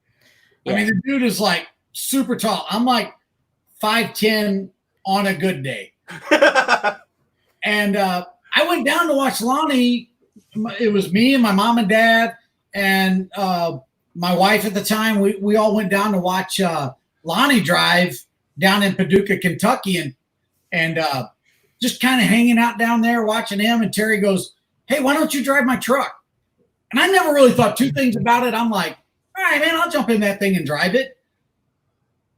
I had to basically, I'm sitting in the truck at the line and trying to reach the pedal and then started doing this. And I drove the truck like this, looking through the floor so I could reach the pedals the whole night. I would slide down in the seat just so I could see and reach the pedals and everything. So it was a good experience driving a truck like that. Like Terry Woodcock, honestly, that guy, for the amount of money that he had and what he was trying to do, all of his trucks were a chain-driven transfer case. He did a lot of things out of the box that most people didn't do, and it was an awesome opportunity to get to drive a truck like his. His trucks are always very unique, wheelie machines from what I remember. I remember seeing he had the Shawn Michaels Heartbreak Kid truck and the Austin 316 truck here where I live for a show. And I just remember like those things would just get up there so simply. That's even Don King's trucks, when Don King had the Barefoot name for a while. His trucks could just wheelie like nothing else. Right. Yeah. And I got lucky because I drove a couple of trucks that were so the guy that owned Little Tiger, Brian Barthel. Yeah. Jake's. I got to drive one of his trucks up in New York. I actually just went up to watch the show. I had to deliver a truck, and then I went and did something and got to drive one of his trucks at the show too. And it was neat because I felt like I was good enough that I could jump in anyone's truck and do well in it. So it was cool. Cheech, anything else, my friend? Yeah, a couple people are asking about Pikes Peak. Are you guys thinking about doing that, or what's going on here? The quick and very painless answer: hell no. I'm not doing Pikes Peak, dude. We got our guy that we work with at Ford. He runs Pikes Peak, and I got talking to him about it, and I was just like, dude, like I drove a car up just to kind of go up there and see Pikes Peak, and I was looking down. I'm not a big fan of heights to begin with, and you go around a corner and look down, and it's like 1,000-foot drop. Hell no, we ain't doing Pikes Peak ever. So one thing we like to do with Crush This is kind of carry on tradition from a show back then they called Monster Truck Radio with Jeff Richards, and rental car stories. You know, throughout your time in the sport and what you still currently do you have any shenanigans that you could tell us that's not going to get you blacklisted? I do. There is a gentleman that worked for Feld. I'm not going to say his name, but he was an event promoter. And we had a good time messing with each other. And one night I was driving the truck and he was out on the floor, and I literally was chasing him with the truck all over the floor. And I mean, it was like, dude, seriously, stop. And so the next event we go to was up in Michigan, and I had to rent a car, which was unusual for me. But so I had this car, and I saw him go into porta potty, and I didn't think nothing about it. So I pulled the car up and I parked it right on the door. And then I ran off and was out by my trailer working, and the marketing person came by and's like, "Hey, we need to go do radio." And I'm like, "Oh, okay." Jumped in the car and we left. I had the keys for the rent-a-car. The porta potty was up against the building and the car was up against it. He was in there for about an hour and a half. He wasn't. so happy. And I'm like, oh my. Honestly, dude, I did not mean to do that. I totally forgot. They said I had media. I jumped in the car and we left. And I still see him because he was working over at the track in St. Louis at the drag strip and the road course over in St. Louis. He was working there, and now he works for the city, one of the cities over in Illinois. So I see him. I saw him at Monster Jam this year, and I just kind of and we laugh, and he's like, "Remember the time that you did this?" And I'm like, "I do." It's like that scene from Days of Thunder when Rowdy looks in his mirror, is like, and you see Cole, "Remember me?" Yep. It was that was kind of one of the fun ones. We have some other ones, but I think those are probably something to talk about. I will say this one. So they had an announcer for Feld, and I'm trying to think of his name. I have it on my phone. Who's the deal from? Oh man, hang on. I'll think of his name. Joe Lowe? No. He had really curly or kind of hair. Okay. Back to the Future. Who's the guy that Biff? So it was Griff Allen. See, okay. I had to go to Biff because that's what I used to call him all the time, was Biff, because he just reminded me of Biff from that movie. We are in a rent-a-car and we're driving back from a dinner hangout deal that we were doing, and I was driving and he was in the passenger seat, and we had three people in the back, and one of them asked a question, and I told him, I said, "Hey, let me hold the wheel real quick. I'm gonna just grab the wheel real quick." So he reached over and was driving the car like this, and I was working the gas, and as I turned to talk to do what we were going to do in the back, which I was messing with him, I just started pushing the accelerator all the way to the floor. Oh my! There's traffic, and he's going, "Dude, seriously!" And he's shaking the steering wheel, trying to drive and weave in and out of these cars, and we're doing like 100 miles an hour, and I'm just like, got it tagged, and he's going down the road, and he's like, dude, stop. And I finally leaned up and looked, and he was like, "I can't believe you did it." And I'm like, I trusted you. You're good. It's fine. But he was the guy that he would always, like, his hair was perfect all the time. And he would always be like, "Don't ever take my mic." And I'd be like, "All right." And I'd walk out there and start the interview with him. And I'd grab the mic and I'd walk from one end to the other, to one side to the other. And he'd be chasing me around all over the floor trying to get the mic back. So I always had fun with him at the shows doing that. That's awesome. Good stories about that. I like to be in that time period. The early 2000s Monster Jam, and sound like they always had a good time. I always hear good stories about, from 2000 to 2010, all the way up to maybe until 2014. But is there any type of social media people can follow you at? One more second, Chief. One more second. Another comment from Lonnie. Oh no! Ask him about Frank Kreml. Oh, why does he got to bring that up?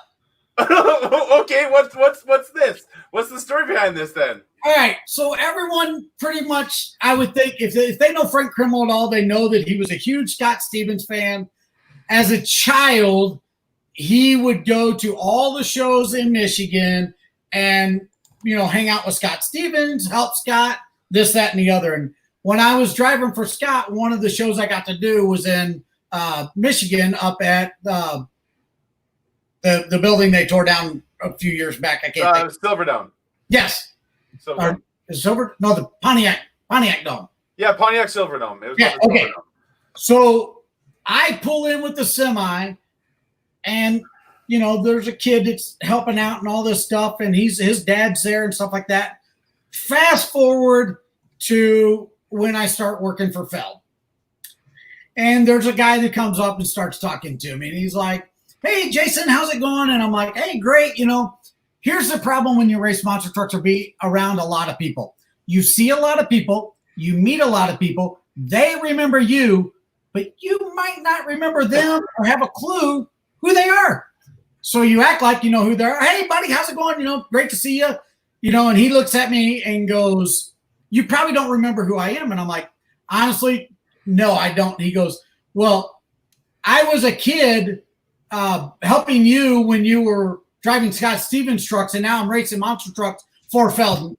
And I totally just basically said I was old without saying I was old. So, and he was like, well, I was like 10 when I was up there helping you with Scott's truck, and now I'm driving. And I'm like, thanks, dude. You have a good way of telling someone he's old without really saying, dude, you're old. You should just come right out and said it. Yeah, it was very funny, though. I mean, Frank and I still joke about that, how he did that to me. And now he's old. So it's really now you give me like, remember that time in Pontiac Silverdome? I don't know if you guys ever had Frank on your podcast. He was our very first live guest, actually. Did you ask him about racing go-karts? No, we didn't. No. So Frank Krimmel is an excellent go-kart racer from what Mike Wales told me. When we did the Are You Faster Than Redneck, I was trying to see if I couldn't get Dennis or someone like that involved as being a guest on it, because they would bring in guest stars to drive the cars. And he was like, man, if I was going to do anyone, I'd do Frank, because Frank raced go-karts and he knows how to do it. So if you talk to him, ask him, because Mike Wells was telling me he's pretty good on a go-kart, or used to be. I know when we get older, it's hard to do, right, Frank? Occasionally Frank gets on and watches this, so you'll see it. But yeah, he was our very first live stream guest, so that was pretty cool stuff. And that's another guy where I say, man, if you got that dream and you want to do this, chase it.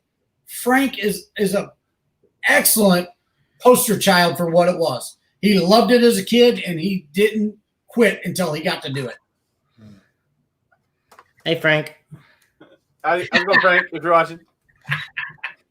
So any type of social media? Let me double check the questions here. See if there's anything Lonnie just comes out of the woodwork and you guys can really just cut him off if you want.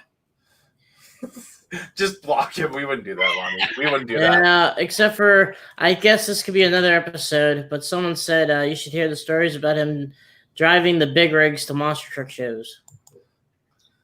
Well, there is one. Oh, geez. I love Jesus' reactions. Oh, God. It's actually a good one, because you know, when you're driving for 10, 12, 16, 24 hours, you're going down the road, you get bored. So I would always sing with the radio and stuff. And I did an event where Ryan Anderson was just starting to drive, and they picked me up in St. Louis, and then we drove all the way to Salt Lake City. And he's like, dude, the whole time you were just singing and driving and singing and this and that. And this is like several years after I got out and we were in St. Louis. And he's like, man, I couldn't believe how much you would sing with the radio and stuff. And he goes, then I caught myself as I had to start driving the semi up and down the road, singing with the radio and having a good old time. And I'm like, your co-pilot isn't sitting up there awake with you. You're by yourself up there driving down the road. Mm-hmm. You know, so I got to entertain myself. So we do a lot of singing going down the road. I followed Tom Mentz once when Tom was driving Monster Patrol, and it was me, Eldon Depew, and him, and we're going out to do a bunch of shows on the West Coast. And Tom is in the lead. I'm behind him, and Eldon's behind me. And all of a sudden, Tom's trailer's like up against the guardrail, just sparks flying. And we're like, crap, Tom fell asleep. We've been driving for, all day, all night. So we're radioing, trying to get Tom to wake up, and can't hear him. And Eldon shoots out past me and tries to catch up with Tom and blow the horn. But every time he gets close to him, Tom's truck starts swerving back. So Eldon's like trying not to get hit while blowing the horn. And all of a sudden, the truck just straightens up. And we're like, oh, thank God. He woke up. Oh, geez, awesome. And we're like, dude, did you fall asleep? He's like, no, man. My cell phone was back in the back and my wife was calling me. So I had to go ahead and step back there and get it. At 70 miles an hour on a mountain, Tom walked back to the sleeper and got his phone so he could talk to his wife. That was a dedicated husband. I want to hear Tom's side of that. Oh my God. You can ask him. I bet you he'll still tell you about it. Oh, dude, that's insane. Ever you, if you're on here, you can back me up. That's what happened. And on the same trip, Bigfoot guys taught me a cut through one of these states that would get us up quicker. And I told Tom, I'm like, man, this cut's like 4 hours off. We should take it. I did it with the Bigfoot guys. Semis aren't a problem. And he's like, man, if I get on this at some cattle trail, I'm going to kick your ass. And I'm like, dude, it's 2-lane road, but it's fine. Like, we made it all the way. Cut's like 4 hours off. We're driving for a couple of hours. All's good. And then all of a sudden, you just see brakes, smoke rolling out of Tom's truck coming to a stop. I'm getting on the binders, getting stopped. Eldon's on the binders, getting stopped. He picks up the radio. Childress, I'm going to kick your ass. I'm like, what? Literally, someone was herding cattle up the road to the next pasture. You can't make this stuff up, I'm telling you. Oh, my God. Oh, my goodness. Yeah, it seems like back in even the Hall brothers were telling us stories about how they did convoys, like them, Patrick. Trying to think of other him, Patrick, and sometimes the Bigfoot guys, and they did USA. They didn't really tour. They convoyed over, or Guy Wood would convoy over with them. And the stories that they tell about when they're like, they were talking about one time they got snowed in outside of Wyoming, and they had to turn around, and USA Motorsports called them wondering what they can do. And they're like, we can't do nothing. We got to turn around. And they found another a way to get there, but they were, telling stories left and right about it. And it seems like it was common back then that everyone just, grouped together. Oh, yeah, and they always talked about David Morris about one time. I guess it's him and Gary Porter. And there was a new driver, don't know the name. They were backing him up. And David Morris was like, back. Whoa, stop. And the guy continues on, and he hits the car while being up. He says, hits the car while scraping it, moving over. He's like, whoa. And after he's done scraping, he's like, well, you're fine. Just keep on going. Back. Yeah, that's what you might as well keep going and really tear it up. Yeah, he's like, oh, you're fine. Just keep on going. And the stories that they told about that stuff. And, Tim was always telling me the stories about how, about Ron Bachman, the lady's like, sorry for the ride. He says, gosh darn it, I'm sorry too. I've been waiting I'm trying to wait here.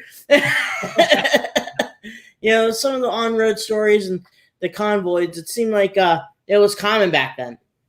It really was, because when we go out west, we had the crew that, like me and Eldon and Tom, we started up in Washington. We'd go down to Oregon, then we went down into California, and we hung together all the time when we were out there. We had a great time. If something would happen to Tom, me and Eldon was helping him. If something happened to me, those guys were helping us. And it was a much tighter family then, because you had to do everything. You were the truck driver, you were the semi truck driver, you were the mechanic, you were the paint and body guy. If you rolled over, you were everything. You just had to do it, and you knocked it out of the park when you could. My last quick question: any memories of racing in Canada at all? Before you came on, you mentioned you did stuff in Edmonton, Calgary, here in Alberta. But any memories of Canada? We did Calgary, and I did Edmonton, and then from Edmonton we had to drive down to Winnipeg, and it was, I think, February. Oh, and I can say I'm in Missouri and I've seen snow. It's not that I haven't seen snow, but the track guys, I become friends with the guy that would do the dirt, because I'd been up there a couple times, so we'd talk and stuff, and I'd let him know, hey, I'm coming up to Edmonton or whatever. He's like, cool, and we go to dinner and stuff. But he was like, hey man, you ever been down to Winnipeg? And I'm like, nope, know nothing about it. It's that way is all I know. And he's like, all right. He goes, be careful driving there, and because if you hit the snowbank, they might not find you for a couple of days. Yep. And I was like, whatever, dude. Snowbank, 3 foot tall snowbank, from plowing the road. No big deal. that stuff was over the top of the semi. And the snow was piled up on the side of the road as tall as the semi, if not taller. And when we get to Winnipeg, I'm like, man, how do you guys even survive in this? And they're like, oh, underground tunnels to get from the arena that we was at back to the hotel. And if you wanted to go eat, they had all these little underground tunnels that you took to get around. And I'm like, and you walked outside. If you tried to walk outside, it was like someone throwing a bucket of ice cold water on you in 30 below weather. It was just, I, to this day, don't understand why anyone would want to live in Winnipeg, Canada. Well, Don Frank has just posted the nickname for Winnipeg, which is Winterpeg. I have been there in January. It is the worst, because it gets this past winter for us here in Canada, it got down to -50. That's Celsius and Fahrenheit. It's nasty. I even hate it, and I've lived here my whole life. But Winnipeg is another level. Yeah, it was crazy, and Toronto, I was there once when it was really cold, and we couldn't get semis to start up. We had to pull them anything and everything, try to get them to start up. I think we wound up bringing them inside the Sky Dome there so that we could let them heat up. It was just one of those. Canada's really cool. I met my first wife in Canada and married a Canadian, so I can't be too mean to Canada. But it was so cold in Winnipeg, dude. It was unbelievable. Calgary was an eye opener because I didn't expect to see all the Cowboys. Who knew? That Cheech has been there, so he's seen Calgary, and it's pretty redneck. People call us the Texas of Canada. Yeah, we're redneck up here. Oil fields and cowboys and rodeos. We're redneck. It's definitely like another form of Wyoming. I always say that, that's always say over there in Calgary. It's like another Wyoming. It's ranch, cowboys, and Indians. But it varies which areas of Alberta you're in, because if you're in the southern part of Alberta, like Calgary and stuff, that's where that would be like Wyoming and kind of Badlands. Where I'm at, it's mountains and hills and very foresty up where I am in northern Alberta, Canada. So it definitely is kind of different. And my other Canada story that what I did was, so that last year I raced, it was really cool because one of your Canadian drivers was killing everyone. He was, yes, Lindsay had not lost a race all year long. And I got a call from Bill Easterly, and he was like, so Lindsay hasn't won a race, and are you going to let him win this weekend? And I'm like, I don't let anyone win. I mean, if they beat me, they beat me. But knowing that Lindsay hadn't won a race or hadn't lost a race all season long, I was like, all right, so that means I'm going to step my game up. And I can proudly say at Phoenix, Arizona, I took the win streak away from Lindsay, and I beat him in the Batman truck. And that was probably one of my proudest moments because Lindsay is one of those awesome drivers that you better be on your A game if you're going to beat him. And he actually fumbled just a little bit, and I had a really, really good run, and I got to beat him. And it was, to me, that was one of the highlights of that year, was getting, to race him and actually winning. That is pretty cool, and also later on being in the World Finals. So, I mean, that says a lot too, Like I said earlier, is there any social media that people can follow in and Gateway Mustang? I'm on Facebook, Jason Childress on Facebook. Our shop is Gateway Mustang. I think that's Instagram, Facebook, Twitter. All of those are on there. If you go to Gateway Classic or Gateway Mustang, www.Gateway Mustang, all the links are there to hook up with it. And Gateway Performance Suspension, they have a Facebook page as well. And then we have Childress RC Racing for our RC chassis. Awesome, cool deal. Well, And Trump. Oh, geez. I'm Canadian. I have no say in this, so I'm. But, Yeah, we saw who you're stuck with. We're sorry. Thank you for saying that. Thank you. The worst part is we almost got Hillary. You got the male version of Hillary. Yeah, I'm ashamed of being a Canadian at times. I'll say that with who's running this country. So, I've been telling you that for a while, Brad. I know. I'm very opinionated on Canadian politics. So, well, you're out on the West, and they haven't been good to you guys out there. Nope. My dad works in the oil patch, so we definitely feel it out here. I'll tell you that. So, but yeah, like I said, like earlier, we like to thank our sponsors that help the podcast going. High Octane Coffee, our model showing it right now, Brad, Joe Sylvester, also J Concepts, Jason and Fred over there, 6B Apparel, Obsessed Wear with their t-shirts. Thank you very much. And also below I think the collar, the cluff, or whatever that's called. Also Back Channel Productions, Nick Davis, Marty Garza's Monster Truck Technology book. Check that out. Thank you again. And JB Scale Graphics, the officially licensed graphic company of Bigfoot, Bad Habit, Obsessed, Against the Grain, Overkill Evolution, and what other trucks he makes. Hi. And once again, thank you for everyone. And also thank you, Jason, for coming on the last second. Like I said, you're supposed to be next week's, but we got you in for today. Thank you very much for all the stories. It was very entertaining. We had not one. We had 25 and higher there, Brad. Not any below. Okay, I just said that. We just went down to 22. They're ending it, man. They're done. Yeah, they're done. But she's just talking. I'm out of here. I should be on public television then. But outside of that, thank you so much for being on. It was a great time, and we have to have an episode with you and Lonnie together. We can do that, man. We appreciate it. Thanks for giving me an opportunity. I do have to say this. If you guys are still on, I have nothing to do with this, but my brother talked me into going 2 years ago, and I went.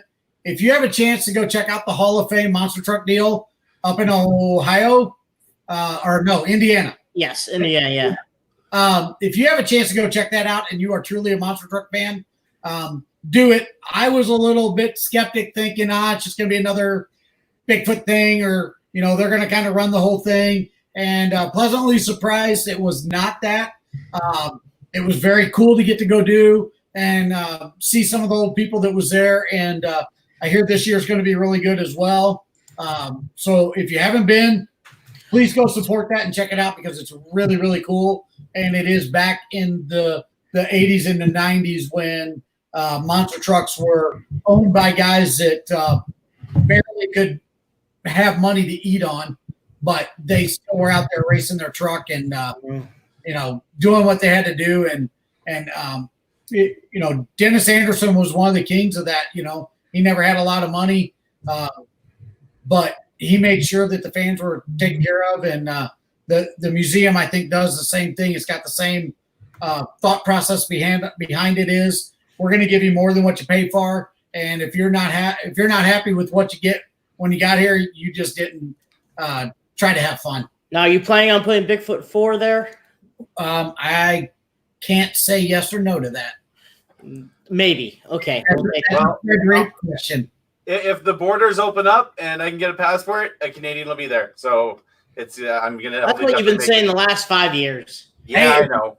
If you can, Yeah, I know. if you have a charity, supposedly there's a loophole. If you have a charity that you work for, that you can get across because it's charity work. I swear I heard this from a friend of ours that's putting on a race up in Michigan that we're going to, and he does a charity and he's able to come down because of that. We'll make a charity. Get Brad to the Hall of Fame charity. Yeah. Awesome, guys. Thank you so much. No worries. And thank you. And thank you to all our supporters and people that help us out, like Dan was saying. Again, guys, thank you so much. Next Tuesday, we're with Neil Strasberg. of the Don Schumacher team. That's going to be a really cool episode. And Cheech will also announce the later on the guest for next Thursday. So, all right, guys, this has been another episode of Crush This Live. And as we always say, keep the rubber set down and the shiny set up. Peace. Mm.